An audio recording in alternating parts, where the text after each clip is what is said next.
to adopt sanctions against Iran. You in Congress passed even tougher sanctions. Now, these words and deeds are vitally important. Yet the Ayatollah regime briefly suspended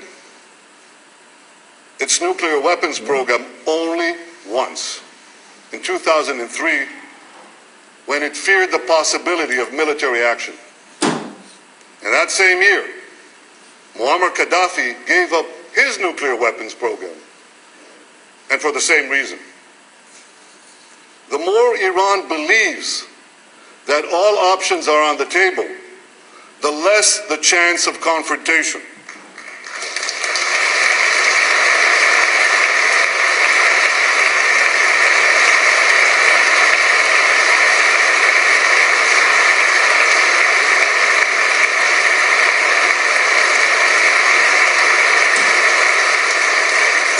And this is why I ask you to continue to send an unequivocal message that America will never permit Iran to develop nuclear weapons.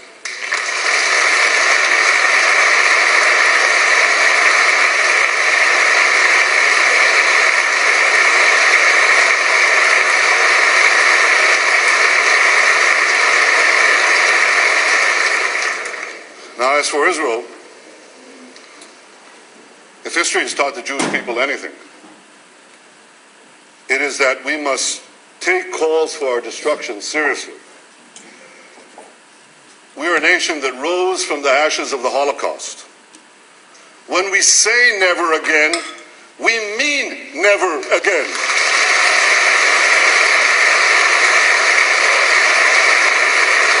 Israel always reserves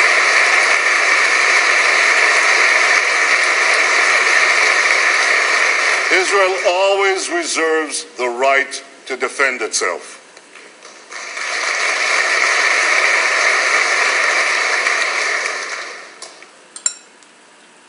My friends, while Israel will be ever vigilant in its defense, we'll never give up our quest for peace. I guess we'll give it up when we achieve it. Because we want peace. Because we need peace. Now, we've achieved historic peace agreements with Egypt and Jordan, and these have held up for decades. I remember what it was like before we had peace. I was nearly killed in a firefight inside the Suez Canal. I mean that literally, inside the Suez Canal. And I was going down to the bottom with a 40-pound ammunition pack on my back, and somebody reached out to grab me, and they're still looking for the guy who did such a stupid thing. I was nearly killed there. And I remember battling terrorists along both banks of the Jordan. Too many Israelis have lost loved ones, and I know their grief. I lost my brother. So no one in Israel wants a return to those terrible days. The peace with Egypt and Jordan has long served as an anchor of stability and peace in the heart of the Middle East. And this peace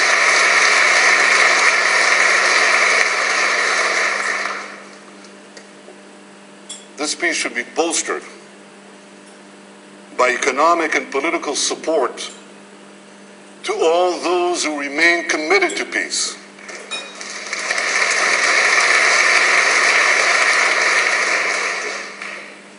The peace agreements between Israel and Egypt and Israel and Jordan are vital, but they're not enough. We must also find a way to forge a lasting peace with the Palestinians.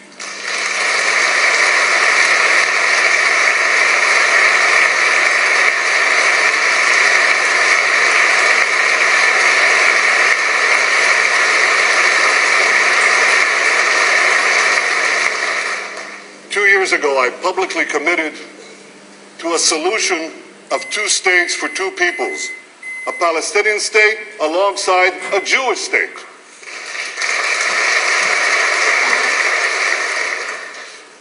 I am willing to make painful compromises to achieve this historic peace. As the leader of Israel, it's my responsibility to lead my people to peace. Now, this is not easy for me. It's not easy. Because I recognize that in a genuine peace, we'll be required to give up parts of the ancestral Jewish homeland. And you have to understand this. In Judea and Samaria, the Jewish people are not foreign occupiers.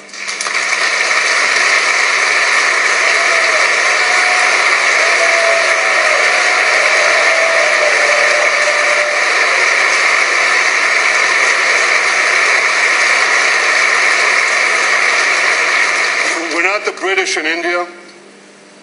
We're not the Belgians in the Congo. This is the land of our forefathers, the land of Israel, to which Abraham brought the idea of one God, where David set out to confront Goliath, and where Isaiah saw a vision of eternal peace. No distortion of history. And boy, am I reading a lot of distortions of history lately, old and new. No distortion of history can deny the 4,000-year-old bond between the Jewish people and the Jewish land.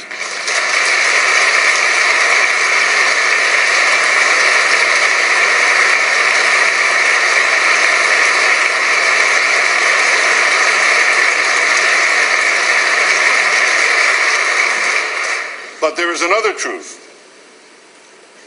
The Palestinians share this small land with us. We seek a peace in which there will be neither Israel's subjects nor its citizens. They should enjoy a national life of dignity as a free, viable, and independent people living in their own state.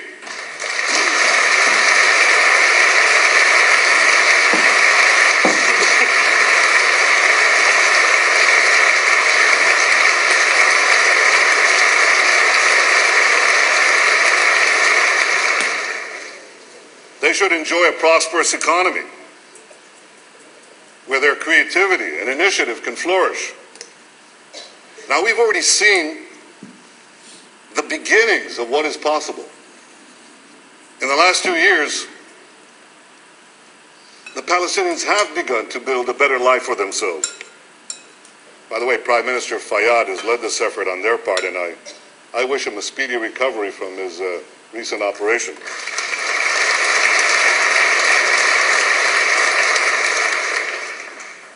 We've helped, on our side, we've helped the Palestinian economic growth by removing hundreds of barriers and roadblocks to the free flow of goods and people. And the results have been nothing short of remarkable. The Palestinian economy is booming. It's growing by more than 10% a year. And Palestinian cities, they look very different today than what they looked just a few years ago. They have shopping malls, movie theaters, restaurants, banks. They even have e-businesses, but you can't see that when you visit them. That's what they have. It's a great change. And all of this is happening without peace. So imagine what could happen with peace.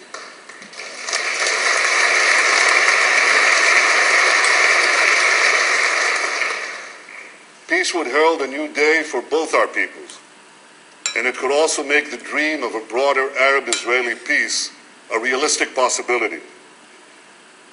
So now here's the question. You've got to ask it. If the benefits of peace with the Palestinians are so clear, why has peace eluded us? Hello? Because yeah. All 6 Israeli prime ministers, since the signing of the Oslo Accords, agreed to establish a Palestinian state, myself included. So why has peace not been achieved?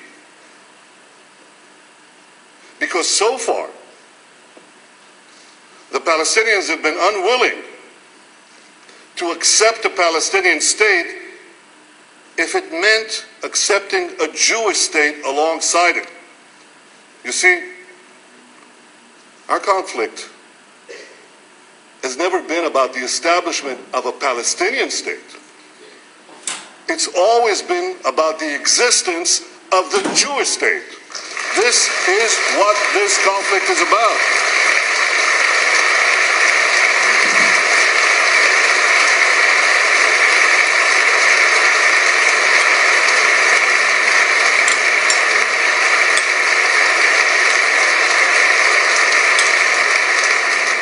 In 1947, the UN voted to partition the land into a Jewish state and an Arab state. The Jews said yes, the Palestinians said no. In recent years, the Palestinians twice refused generous offers by Israeli prime ministers to establish a Palestinian state on virtually all the territory won by Israel in the Six-Day War. They were simply unwilling to end the conflict. And I regret to say this. They continue to educate their children to hate. They continue to name public squares after terrorists. And worst of all, they continue to perpetuate the fantasy that Israel will one day be flooded by the descendants of Palestinian refugees. My friends, this must come to an end.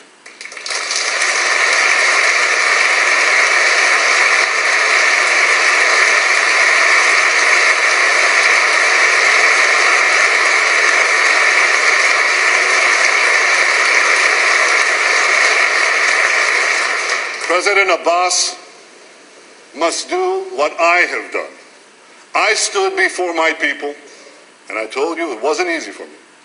I stood before my people and I said, I will accept a Palestinian state. It's time for President Abbas to stand before his people and say, I will accept a Jewish state.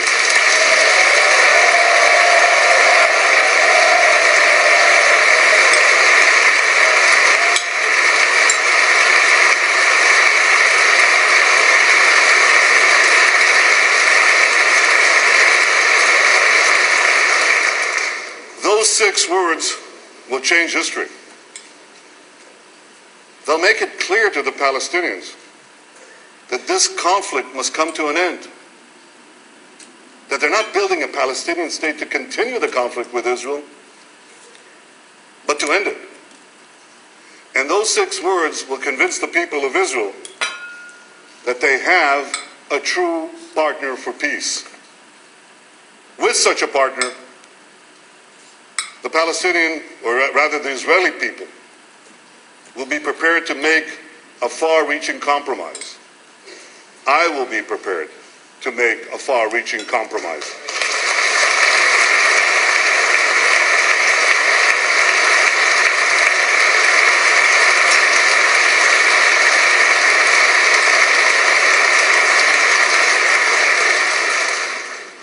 This compromise must reflect the dramatic demographic changes that have occurred since 1967. The vast majority of the 650,000 Israelis who live beyond the 1967 lines reside in neighborhoods and suburbs of Jerusalem and Greater Tel Aviv. Now, these areas are densely populated, but they're geographically quite small. And under any realistic peace agreement, these areas, as well as other places of critical strategic and national importance, will be incorporated into the final borders of Israel.